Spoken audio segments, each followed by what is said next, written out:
Welcome back. This was in response to this image, which is Jackson Pollock's Pasiphae from 1943. In an interestingly uses a very similar technique to how I've developing my work, based on the surrealist sort of automatic painting, which leads to sort of these lines, squiggles, very overlapping dreamlike elements. It was originally going to be called something in relation to the Moby Dick mythology, but on hearing the story from mythology of Pasiphae, the Cretan princess who gave birth to a half man, half bull, he named it after that. And this is my response.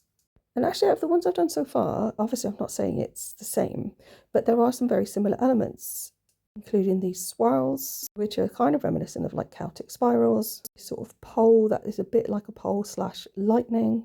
And obviously it's a very similar technique that I've used. This is just a close-up on some of the top part. So I actually thought that looked a bit like one eye, and then this triangle then could potentially be a nose. So it's a very disjointed face, but the nose is also part of, I think, the body of a female character, where that becomes a dress. And then the other eye, this swirl, if that's what it is below the eye. So it's very deformed, disjointed. And there's another triangle here, which could potentially be a mouth, perhaps.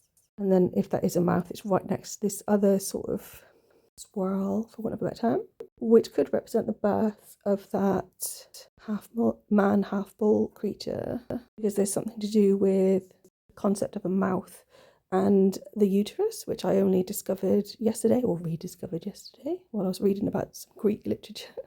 Because interestingly, turned to the side, it ends up that triangle could be the legs of this creature that sort of stood up.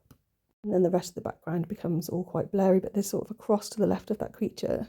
This mythology of half man, half bull is interesting. Sort of a demigod, because the bull would have been an object of worship, I think. Thanks for listening.